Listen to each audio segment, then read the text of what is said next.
여러분, 혹시 동네 구멍가게 할머니가 얼마나 많은 돈을 모으실 수 있는지 생각해 보신 적 있으신가요? 제가 오늘 들려드릴 이야기는 서울 성북구 한 골목에서 50년간 작은 구멍가게를 운영해 오신 김순분 할머니의 실화입니다. 올해 74세인 할머니께서 평생 모으신 돈의 규모를 알게 된 은행 직원이 정말로 기절초풍했다는 이 놀라운 이야기를 들으시면 작은 성실함이 얼마나 큰 기적을 만들어낼 수 있는지 새삼 깨닫게 되실 거예요. 오늘 이 영상이 도움이 되셨다면 구독 버튼을 눌러주시고 주변 분들께도 꼭 공유해 주세요. 여러분의 한 번의 공유가 누군가에게는 인생의 지혜가 될 수 있습니다. 김순분 할머니는 1973년 24살의 나이에 남편과 함께 성북구 정릉동의 작은 골목에 5평짜리 구멍가게를 열었습니다. 당시만 해도 그 동네는 개발이 덜 된 변두리 지역이었고 할머니 부부는 그저 하루하루 끼니만 해결하면 된다는 마음으로 가게를 시작했다고 해요. 그런데 지난달 할머니께서 은행에 가신 일이 동네 전체의 화제가 됐습니다. 할머니께서 평소처럼 가게 수익금을 입금하러 가셨는데 새로운 은행 직원이 할머니의 통장을 확인하다가 그만 의자에서 주저앉고 말았다는 거예요. 도대체 무슨 일이 있었던 걸까요? 사실 할머니의 첫 시작은 정말 평범했습니다. 신혼 초기에 남편 혼자 버는 돈으로는 생활이 빠듯했거든요.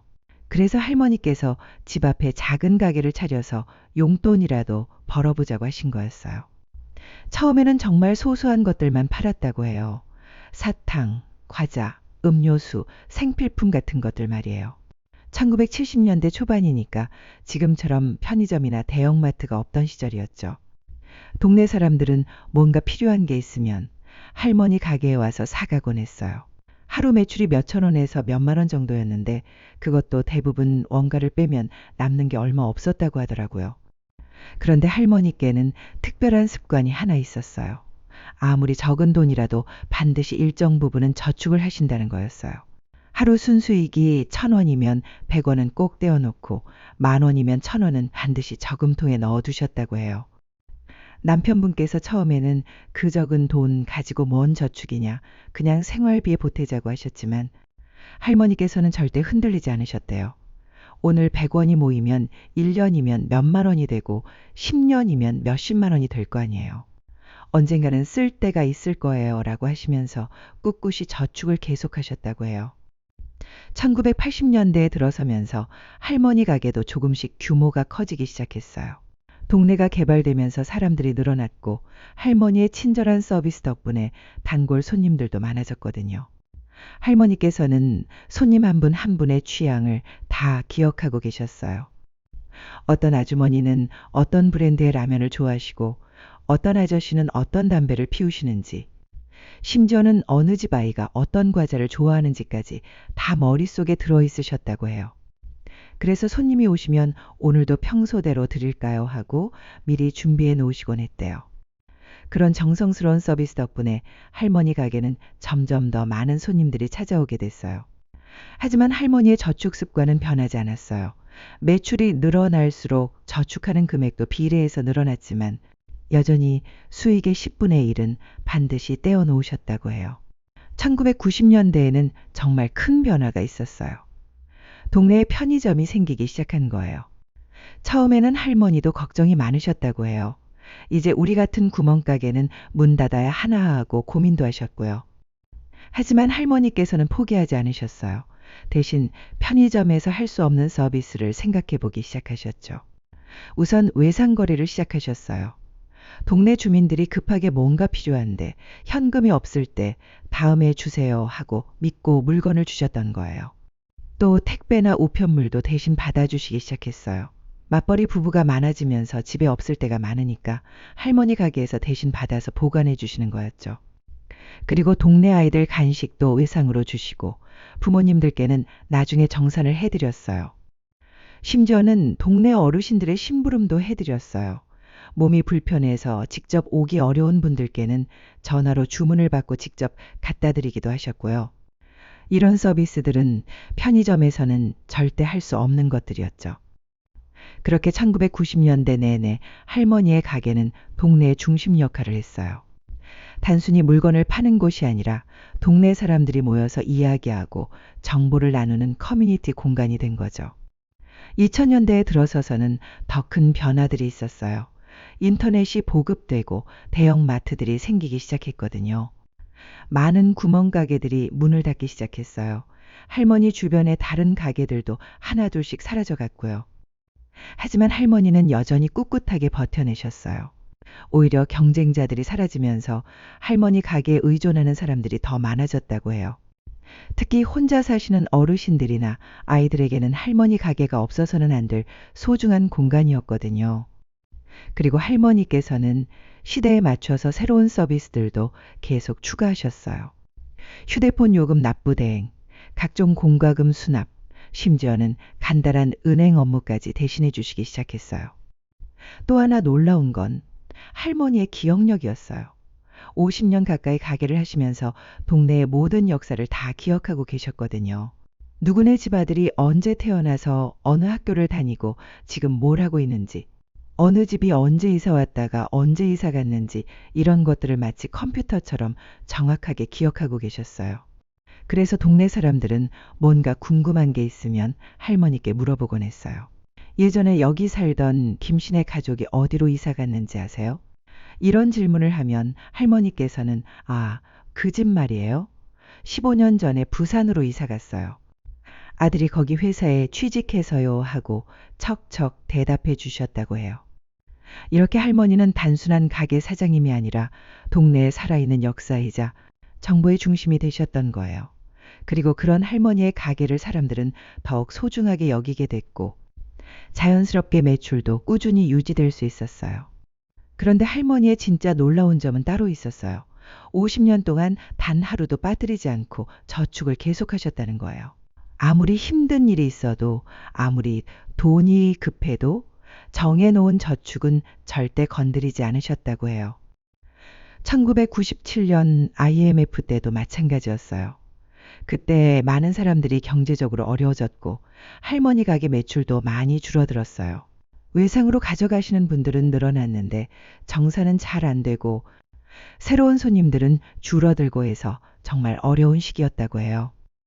그때 남편분께서 이번만은 저축한 돈 좀 써야 하지 않겠냐고 하셨지만 할머니께서는 끝까지 거부하셨대요. 이 돈은 정말 급할 때를 위해서 모아놓은 건데 지금이 그런 때는 아니에요. 아직 우리가 건강하고 가게도 있지 않아요 라고 하시면서 오히려 더 열심히 일하셨다고 해요. 실제로 그 어려운 시기를 할머니만의 방법으로 극복하셨어요. 외상 손님들이 늘어나자 아예 외상 장부를 체계적으로 만들어서 관리하시기 시작했고 대신 단골 고객들에게는 더 많은 서비스를 제공하셨어요. 그리고 동네 사람들도 할머니의 어려움을 알고 있으니까 가능하면 할머니 가게에서 물건을 사려고 노력해 주셨고요. 2000년대 중반 할머니께 큰 시련이 찾아왔어요. 50년 넘게 함께 가게를 운영해 오던 남편분께서 갑자기 쓰러지신 거예요. 뇌경색이었는데 다행히 생명에는 지장이 없었지만 반신마비가 와서 더 이상 가게 일을 도와드릴 수 없게 되셨어요. 그때 할머니의 나이가 이미 60이 넘으셨는데 혼자서 가게를 운영하면서 남편 간병까지 해야 하는 상황이 된 거예요. 주변에서는 이제 가게 정리하고 편히 쉬시라고 권유하는 분들도 많았어요. 하지만 할머니께서는 포기하지 않으셨어요. 우리 가게를 필요로 하는 사람들이 아직 많이 있는데 어떻게 문을 닫겠어요? 라고 하시면서 더욱 열심히 일하셨다고 해요. 남편 간병 때문에 가게를 비워야 할 때는 동네 단골 고객들이 자발적으로 가게를 봐주기도 했다고 하더라고요. 그리고 이상한 일이 일어났어요. 할머니가 혼자서 가게를 운영하게 되면서 오히려 매출이 늘어나기 시작한 거예요. 사람들이 할머니의 어려운 상황을 알고 더 많이 찾아와 주신 거죠. 꼭 필요하지 않은 물건도 사가시고 가격이 조금 비싸도 할머니 가게에서 사야지 하고 일부러 찾아와 주셨어요. 그때부터 할머니께서는 진짜 본격적으로 돈을 모으기 시작하셨어요. 이전까지는 수익의 10분의 1 정도만 저축하셨는데 이제는 거의 절반을 저축하셨다고 해요. 생활비는 최소한으로 줄이시고 가게 운영에 필요한 비용만 빼고는 모두 저축하셨던 거예요.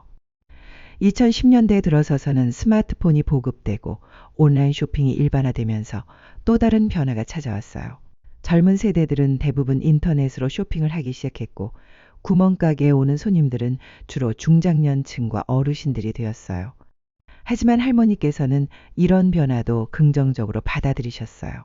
오히려 이제 우리 세대끼리 더 편하게 장사할 수 있게 됐네라고 하시면서 중장년층 고객들에게 특화된 서비스를 제공하기 시작하셨어요. 예를 들어서 혈압약이나 당뇨약 같은 상비약들을 구비해 놓으시고 어르신들이 필요할 때 언제든지 사갈 수 있도록 하셨어요. 또 전통차나 건강식품 같은 것들도 판매하기 시작하셨고요. 그리고 가장 중요한 변화는 할머니 가게가 동네 어르신들의 사랑방 역할을 하게 됐다는 거예요. 혼자 사시는 어르신들이 할머니 가게에 와서 차 한 잔 마시면서 이야기를 나누고 가시는 경우가 많아졌어요. 할머니께서도 그런 분들을 위해서 가게 안쪽에 간단한 의자와 테이블을 마련해 놓으셨고요. 2020년 코로나19가 시작됐을 때는 정말 큰 변화가 있었어요. 많은 가게들이 어려워졌지만 할머니 가게는 오히려 더 바빠졌어요. 사람들이 대형마트에 가기는 무서워하는데 생필품은 필요하니까 가까운 할머니 가게에 더 자주 오게 된 거죠.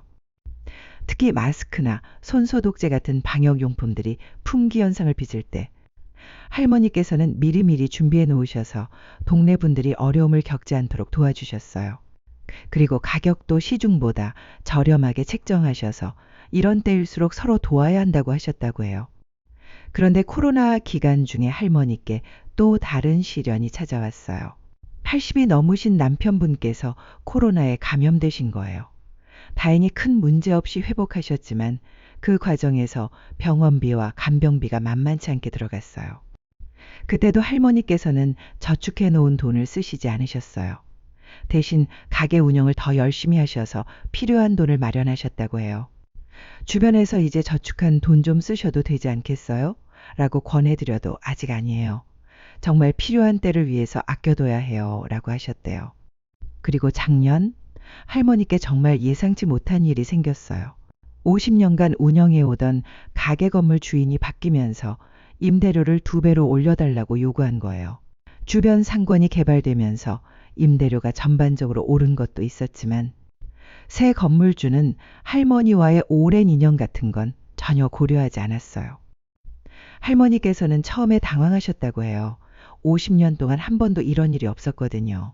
이전 건물주분들은 모두 할머니를 가족처럼 여겨주셨고 임대료도 인상분은 최소한으로만 올려주셨었거든요. 동네 사람들도 할머니의 상황을 알고 안타까워했어요. 할머니가 50년 동안 이 동네를 지키면서 얼마나 많은 일을 해주셨는데 어떻게 그럴 수 있냐고 분노하는 분들도 많았고요. 심지어는 동네 주민들이 모여서 건물주에게 항의를 하려고 하는 움직임도 있었어요. 하지만 할머니께서 그런 분들을 모두 말리셨어요. 그분도 자기 사정이 있으실 테니 이해하죠.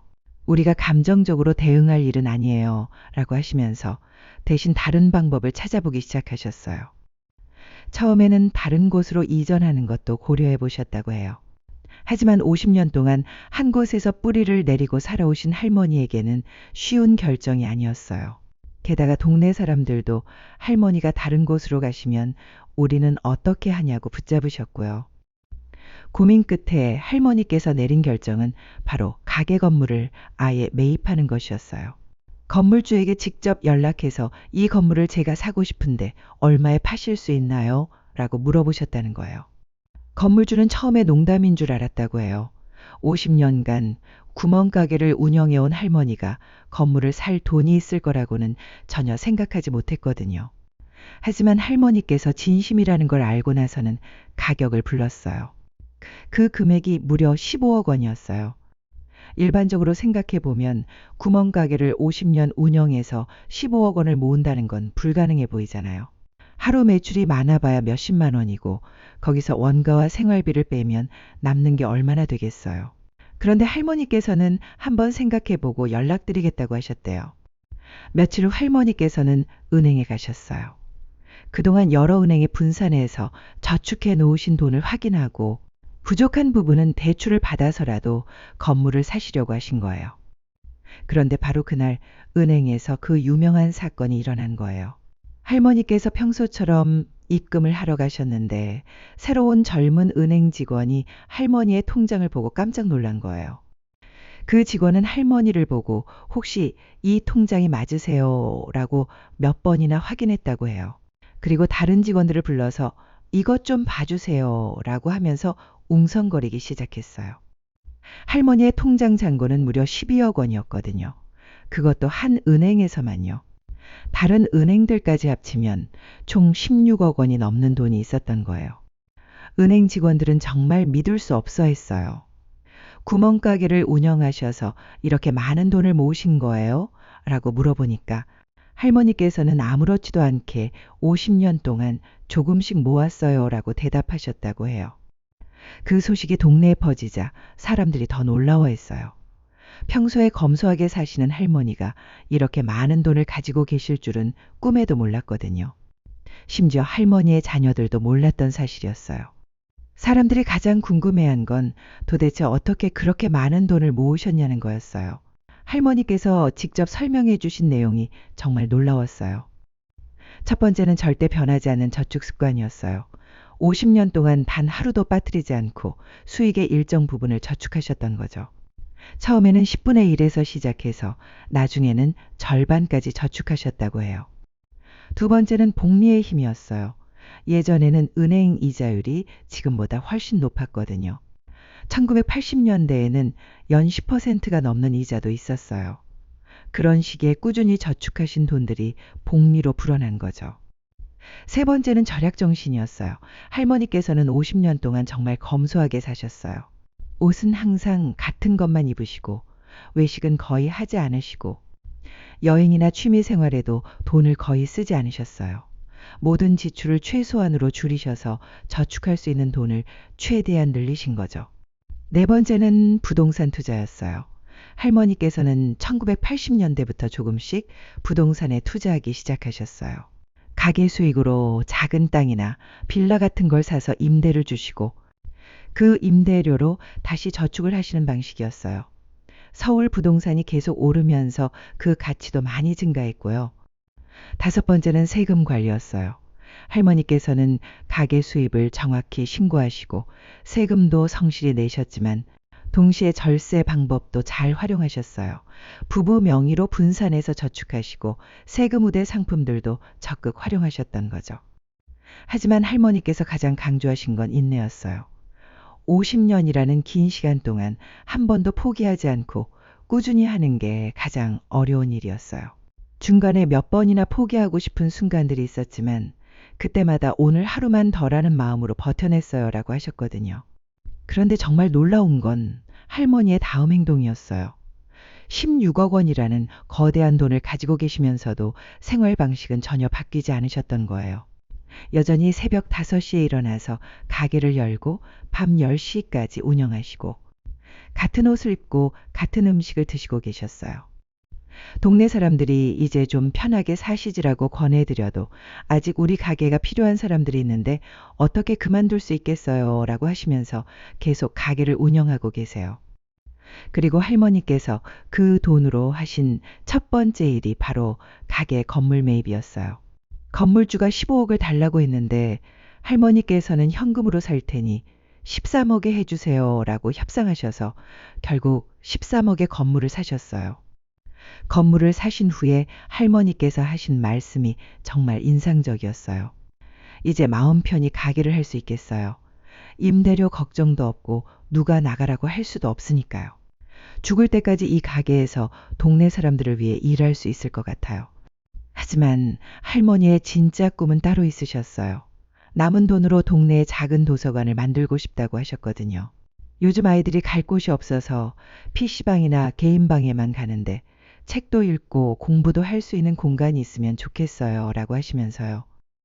실제로 할머니께서는 가게 옆 건물도 매입해서 개조 공사를 시작하셨어요. 1층은 작은 도서관으로 2층은 동네 어르신들이 모여서 시간을 보낼 수 있는 경로당 같은 공간으로 만들고 싶다고 하셨어요. 그런데 더 놀라운 사실이 또 있었어요.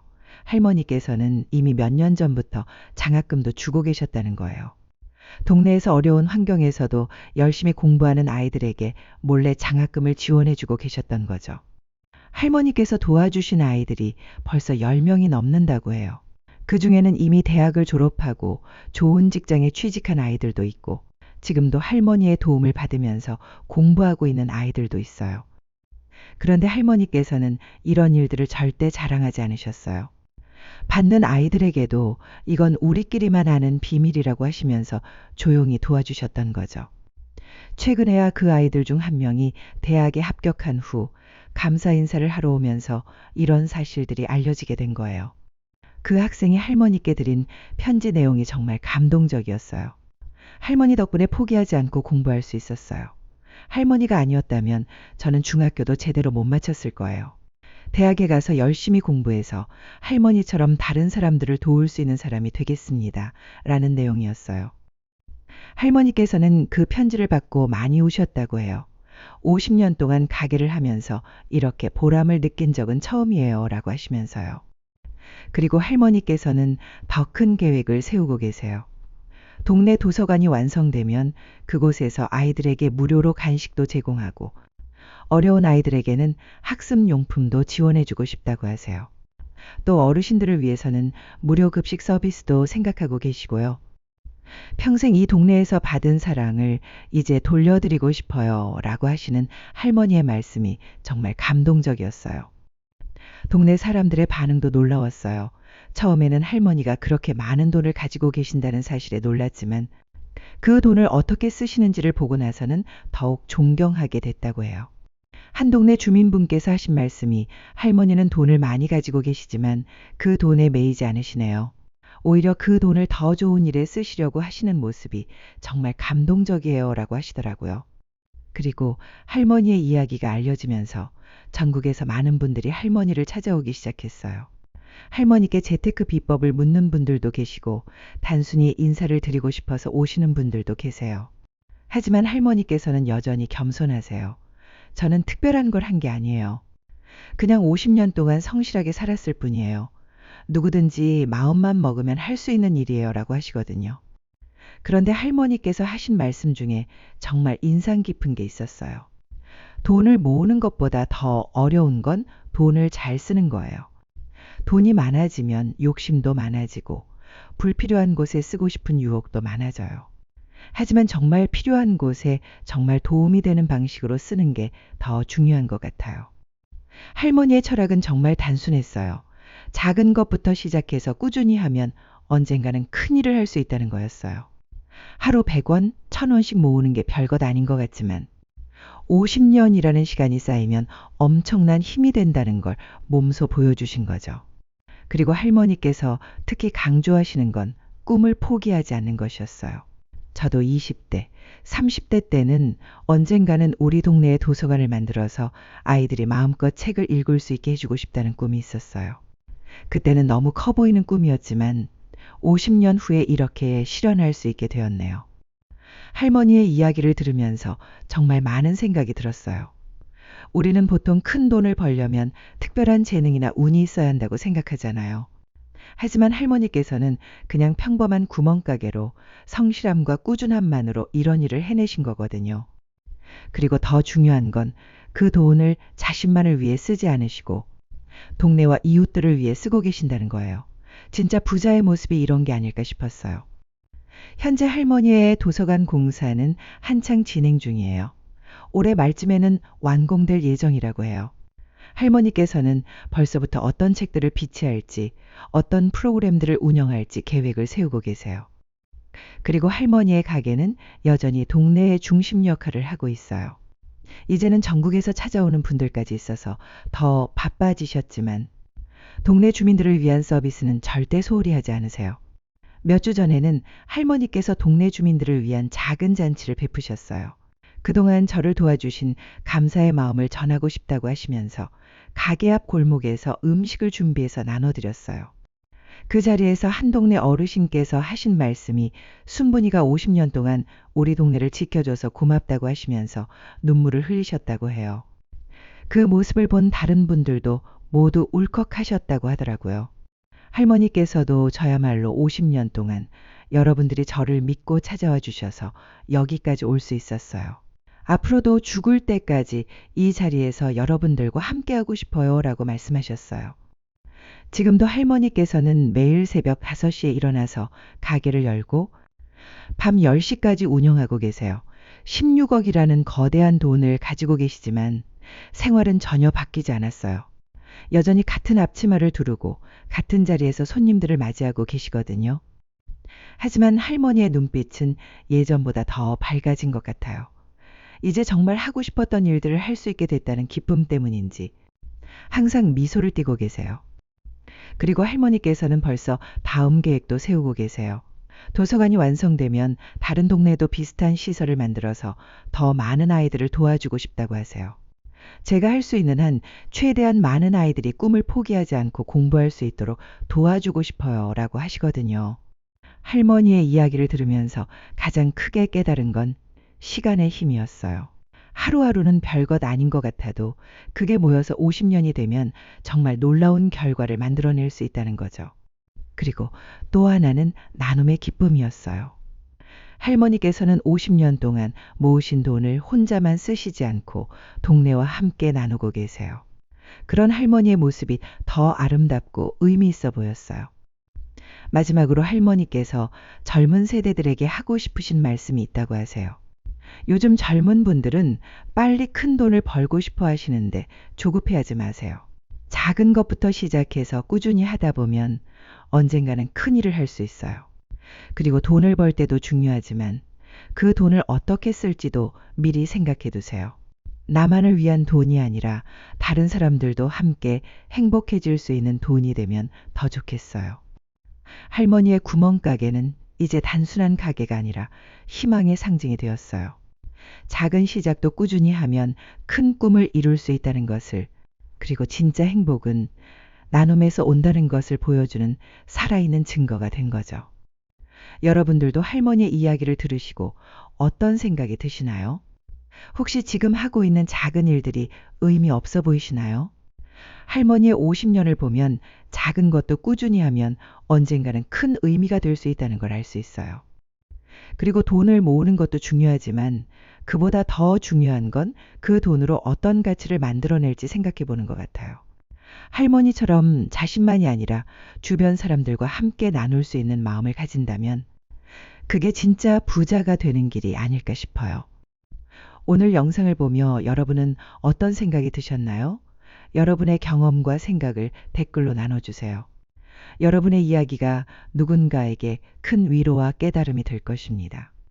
오늘 영상이 도움이 되셨다면 소중한 분들께 공유해 주시고 구독과 좋아요로 저를 응원해 주세요. 여러분과의 소중한 연결이 저에게 큰 힘이 됩니다. 오늘도 행복한 하루 되세요. 이상으로 나의 마음 노트였습니다.